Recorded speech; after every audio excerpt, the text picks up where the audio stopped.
कांग्रेस में अब सब कुछ ठीक नहीं है। एक एक कर युवा नेताओं का कांग्रेस से मोह भंग हो रहा है। सिंधिया और पायलट के जाने से कांग्रेस की बेचैनी बढ़ गई है। कांग्रेस के बुजुर्ग और युवाओं की लड़ाई अब खुलकर सामने आ गई है। कांग्रेस की अंतरिम अध्यक्ष सोनिया गांधी के करीबी नेताओं का कांग्रेस में बोलबाला है, जबकि राहुल गांधी के करीबियों को लगभग साइडलाइन कर दिया गया है, जिसके बाद युवा बनाम बुजुर्ग की लड़ाई शुरू हो गई है।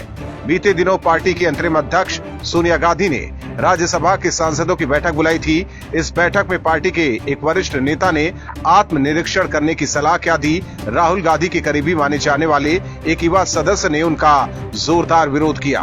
बैठक में शामिल एक नेता ने राहुल गांधी के नेतृत्व क्षमता पर ही सवाल उठा दिया, तो वहीं पूर्व केंद्रीय मंत्री चिदम्बरम ने कहा कि पार्टी का जिला और ब्लॉक स्तर पर गठबंधन कमजोर है, जबकि कपिल सिब्बल ने शीर्ष से लेकर निचले स्तर तक आत्मनिरीक्षण की सलाह दे डाली।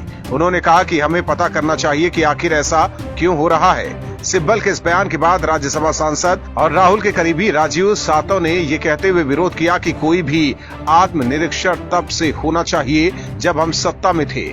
उन्होंने कहा कि 2009 से 2014 तक का आत्मनिरीक्षण करना चाहिए।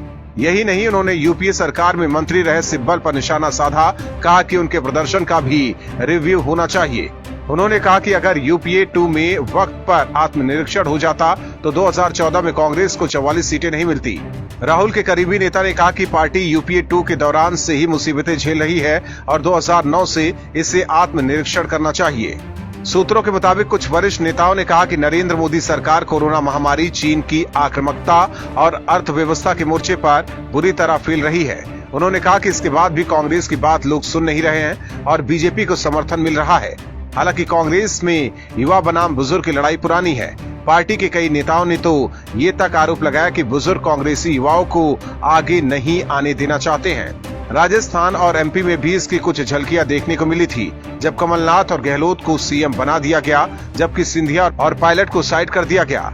नतीजा, दोनों राज्यों में कांग्रेस आपसी गुटबाजी में ही उलझी है और एमपी में सत्ता जाने के बाद अब राजस्थान में भी कांग्रेस के हाथ से सत्ता जाने के कगार पर है। Bureau report, OMH news. और भी वीडियोस देखने के लिए चैनल को सब्सक्राइब करें और बेल आइकन को दबाएं।